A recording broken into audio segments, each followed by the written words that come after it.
I find it one of the most satisfying things to do. So unless you've only just crept out from under your log and realised, that's not right, Jim Bob.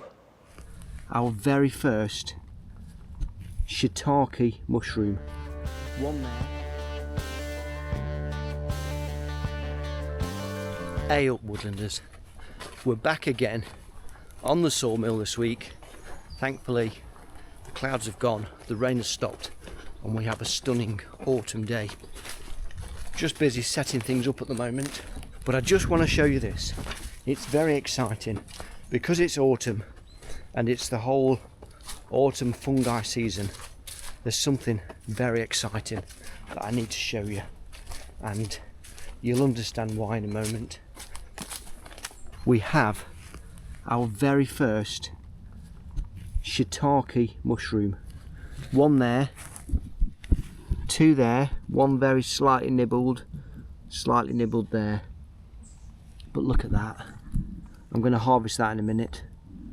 I've no idea whether you're meant to leave that longer, but I googled it just to make sure, and I took a picture with my Google Lens camera, and it confirmed the very first result was that is a shiitake mushroom.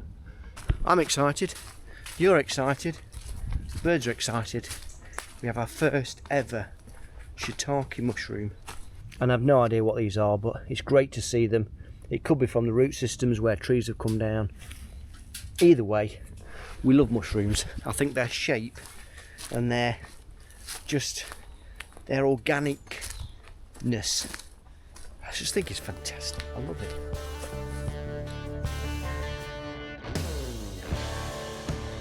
You may already have noticed the amount of acorns this year, but at the moment they are dropping out the sky like rain, and we've got acorns everywhere. Some people call it a mast year, often I think due to the fact that a mast year is indicative of beech mast, which is the seed off a beech tree. Our mast year this year is purely oak trees and apple trees. So I've just been harvesting some acorns off the ground, choosing the bigger ones. What you don't want is ones with little holes in, because that means there's a tiny little grub cut in and they eat it from the inside out. So watch out for that. So with my pocket full of acorns and a tank full of fuel, we'll get on and do some sawmilling. And we're doing really well at the moment. We've only got that bit there now. Distinct possibility that that could get done today. These are timber framing offcuts, some 6x6s, some 5x6s, some 6x8s I think, some 8x8s in that lot there. It's all oak, and it's too big to go on my bandsaw at home really. Cut it straight down the pith line, so straight through, one cut only, store it like that, and hopefully in the future I can use it for whatever comes, and I can resaw it then a lot easier than if it's in an 8x8. We'll fire up the saw and get going.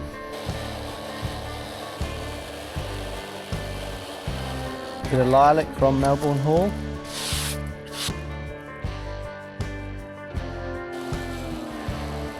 Piece of cherry from Church Gresley.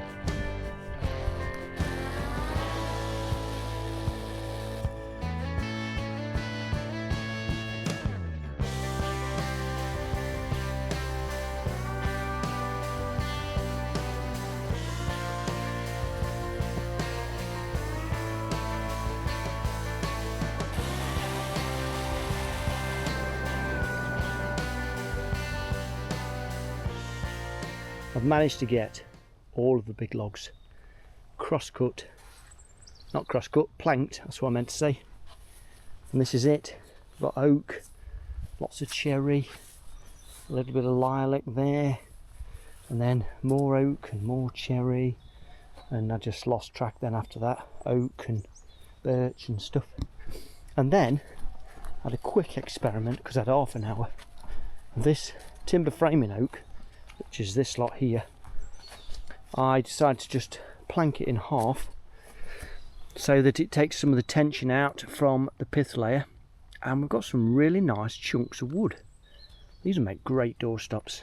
I think that is about it for sawmilling. So if all goes well tomorrow, half a day, we'll get that done, And then it's the big mammoth task then of sorting out the stores, which is way over there, working out what is scrap and what's not, and then trying to get this lot under cover, stacked and stickered, which means you put a stick in between each one, stop it from sweating.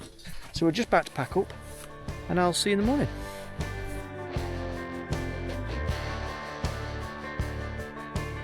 Good morning. Another beautiful day in autumn, and what better day and make it totally perfect and do a spot of sawmilling as well. I've moved location. I've gone around to the work zone because I'm thinking long term, this area here, bear with me while I bore you with the details. I'm thinking if I can keep this area down, what I'll do is put 4 pads down, which is just 4 concrete slabs, straight on the ground, level them in, and then that'll marry up with the 4 legs of the sawmill.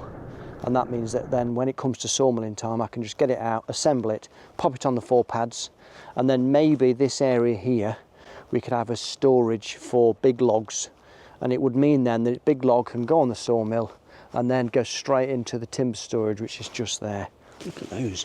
I don't know what they are, but don't they just look amazing? And I've just put these on here like this. I fix them underneath with a couple of screws so it stops it from moving about. So that's like fixed to the ladder. And all I'm doing is cutting it straight through. This one is typical. It's got the shake in the middle, which is where the pith lies, and that the saw line will pretty much go through that then, which on this one will leave me a 6x4 ish.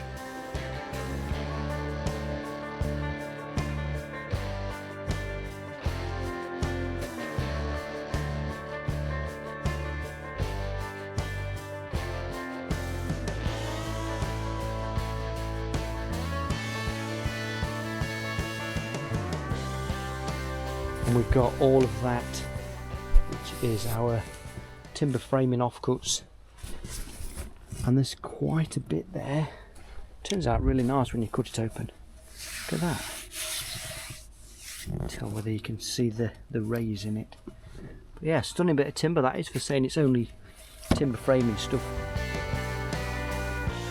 I think my next job is to rip that down the length with my circular saw, attach it to these posts and that post and the end post, get some of these tin sheets on for an hour or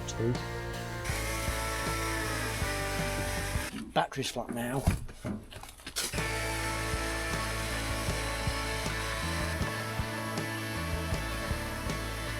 So just thinking about a week on the sawmill, I think I've spent 5 days. And of all the things I do, I find it one of the most satisfying things to do. I just love being on the sawmill. I'll admit, it's a bit dusty and it's quite heavy graft as well. But the smell and the satisfaction of getting planked timber off, I love it.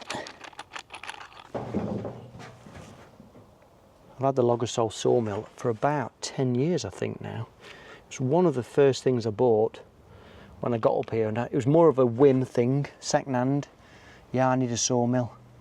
And we have used it a fair old bit. It's not yearly, but I've certainly used it.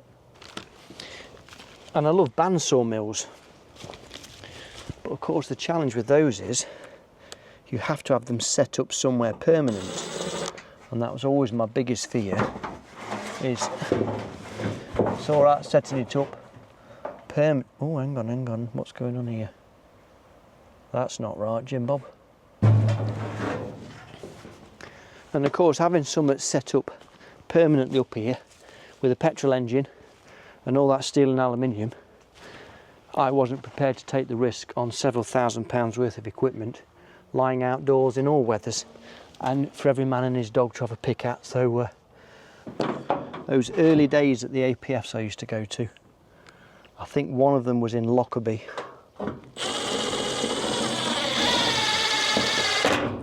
If you're not familiar with an APF, it's the Association of Professional Foresters show, every 2 years, and there's one in Lockerbie me and my dad went to, and we stayed overnight.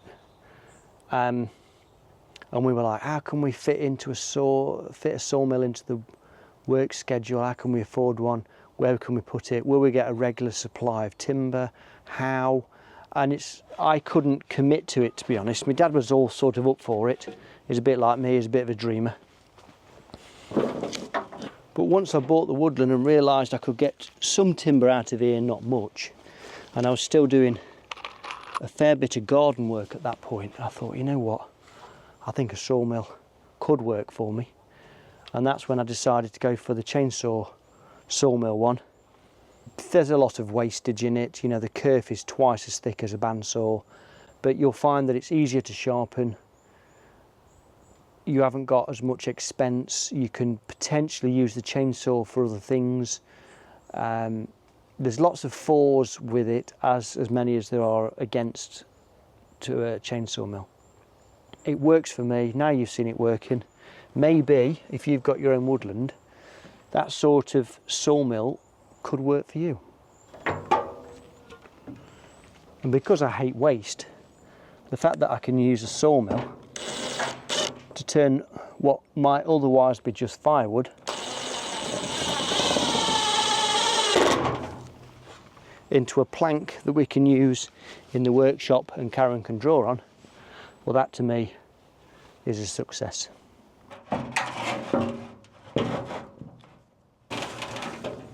And what I will say about the Logosol this time is now I've got my setup just nice with the ladder. You hold that for me a sec. I found it to be the most productive I've ever had it. I can't believe that just by an experiment with a ladder and cutting off some brackets and drilling some holes in, honestly, it's brilliant. And it means that, well, otherwise a log that's only 2 or 3 foot long, you're like, well, I can't sawmill that now because I can't fit it on the Logosol. And the only other way around it is to have an Alaskan where you put a ladder on it and plank it that way, and you're grubbing around on the floor in all the dust and dirt and filth. It means that you can use the Logosol for that. It's been awesome. So if you're able to, why not have a go at some sawmilling? Let me know how you get on. And if you have done some sawmilling, let me know what machine and tools you use, how you sell it, whether you think it's the right decision, and we'll take it from there.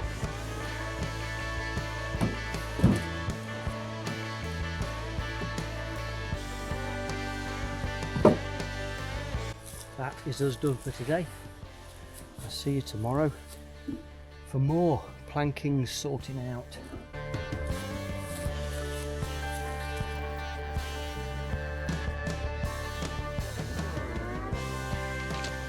Good morning.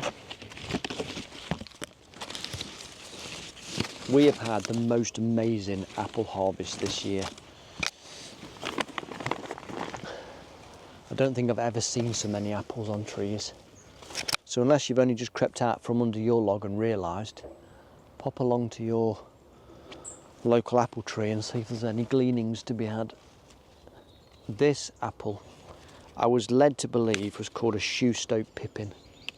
And I bought it because my nan died and she always lived in Birmingham.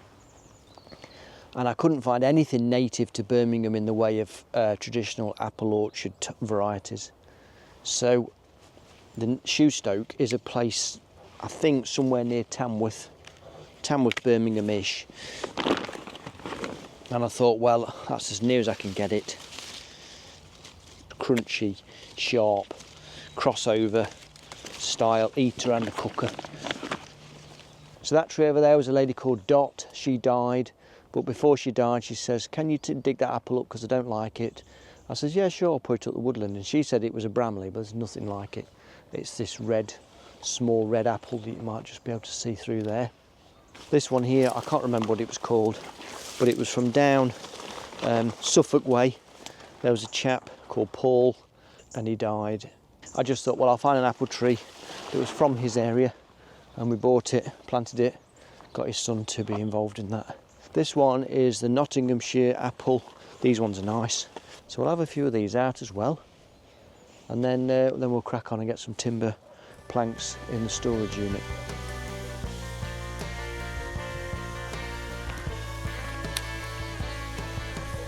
We'll have a quick check on the shiitake mushrooms, see where they're going. We've still only got these two at the moment, only they've been eaten by the slugs by the look of that, which is a constant issue, isn't it? There's always something trying to eat the food you've got before you get a chance to have it. We are making some progress, but it is kind of slow. I've sort of stacked up some of the older pieces, previous sawmilling escapades, that's all ash up there and whatever else. After that we've got, this is Leylandi, and I've got to get this out of the stickers because that's got stickers still in it. These are stickers, look. Let's explain a sticker. These are stickers, you see them there, look, you see them at sawmills. What it does, it allows airflow and the boards dry out. If you don't do it, what happens is the fungus gets in between the boards and they basically weld themselves together. So you have to put those in, otherwise your timber will basically be scrap. But we've had Kevin up, he's took some reindeer legs, not real ones. And then my brother's popped up to do some odd jobs as well that he's got to sort out up here with my dad. That doesn't interfere with me, other than I end up getting talking and I can't get no work done. So it's a big push now this afternoon.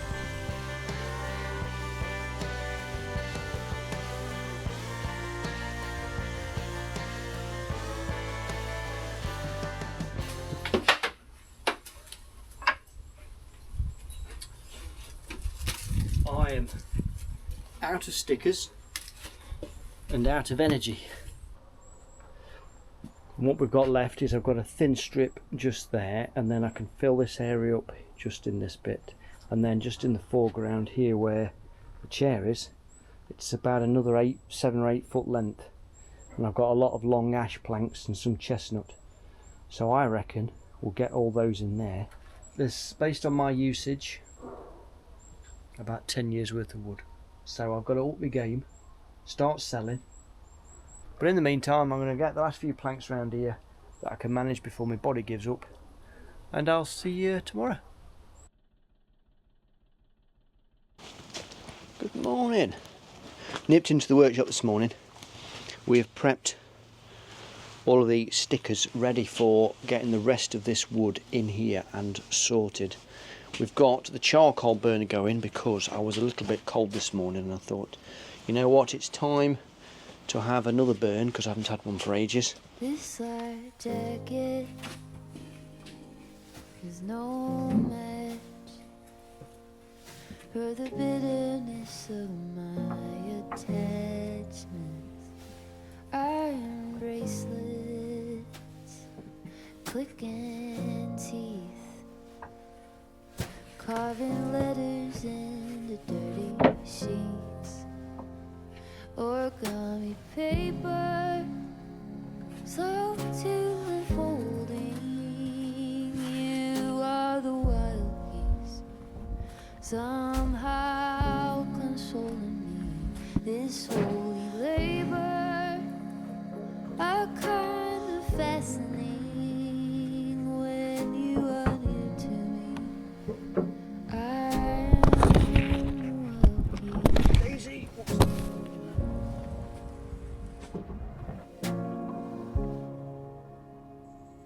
This thin blanket, naked skin, couldn't keep out what I'm keeping. Running anxious, crooked pin. Would you turn me in your hand again? Origami paper,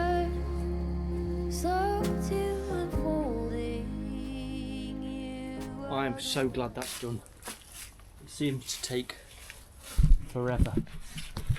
We've got mostly ash, mostly 1-inch planks for a job at home.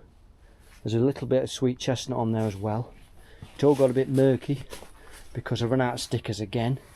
I had to use some old thin strips of pallet wood I got lying around, so if it does warp and twist a little bit, I'm not that worried at all really. Okay, so that is one chocker full timber store. Right, the next job is check the charcoal because I've got a feeling it's time to change barrel. We can put this to bed. I'm going to put some tin sheets over the top just to keep the worst of the weather off. This holy labor, a kind of fascinating when you are near to me. I am the wild geese when you are near to me. I am the wild geese. Yeah, good job all round there. Let's get home, have some tea. I'll see you tomorrow. I think it might be a touch of brush cutting tomorrow.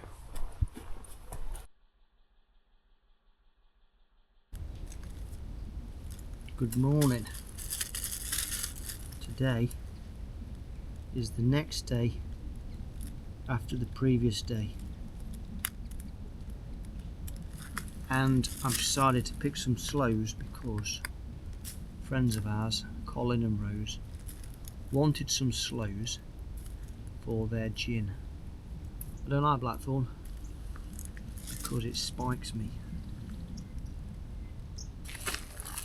If you didn't know, blackthorn is of the cherry family, Prunus spinosa. It looks like a miniature damson.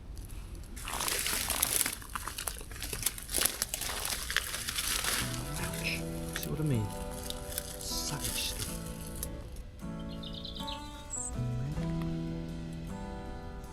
There is the thorn, and there's loads of them on. So all these little tips. It doesn't really look like thorn as in hawthorn. You think, well, that's, but it's there. Look, these here, that, there, that, all on the ends, growing tips. I'm telling you, put your hand in and you get stabbed. We're going to off and do some bramble bashing next.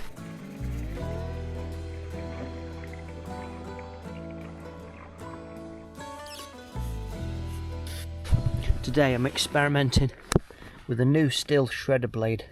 The one I normally use is an Oregon one, which is okay, but still are quite unusual in their how it fits on the shaft. It's a 20mm hole, and the Oregon is more universal, and it's I think 25.4 or something. So they give you this spacer, and it's blooming rubbish.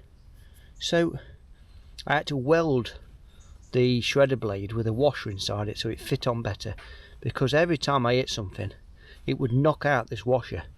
I couldn't get it to stay in. A silly design.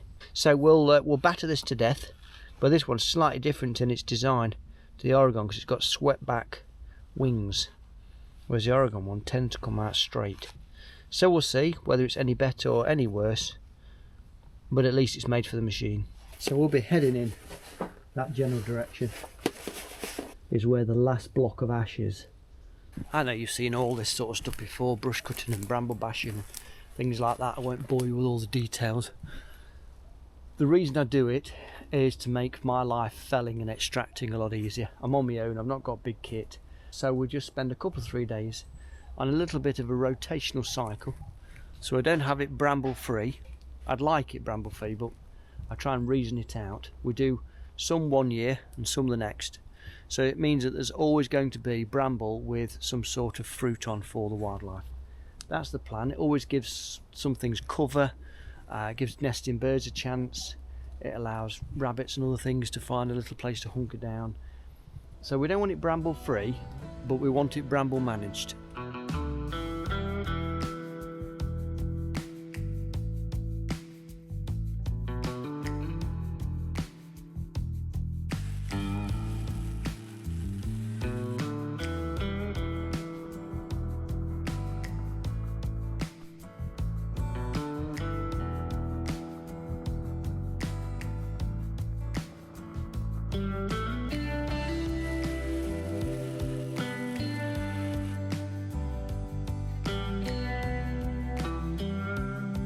Look at the state of these ash trees.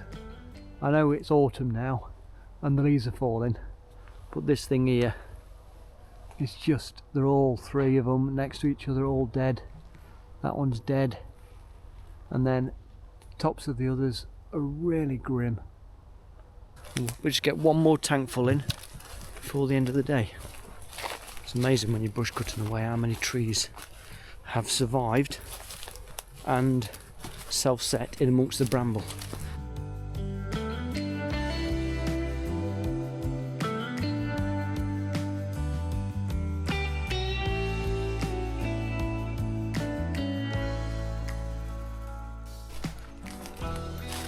That's it for today. Back here again tomorrow. Good morning. Decided this morning to get the flail out instead. You might have seen this before. BCS 2-wheeler with a Carly flail on the front, and we're going to go and do the wildflower meadow first.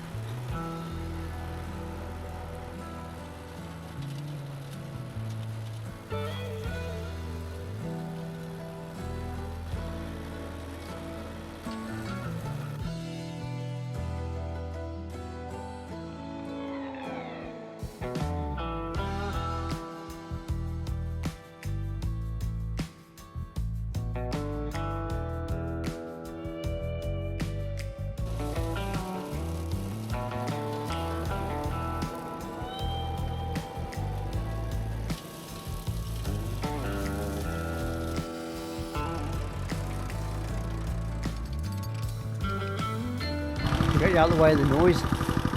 Well, that's this orchard bit done as well. So I might be back Friday with a little bit more brush cutting. See you there.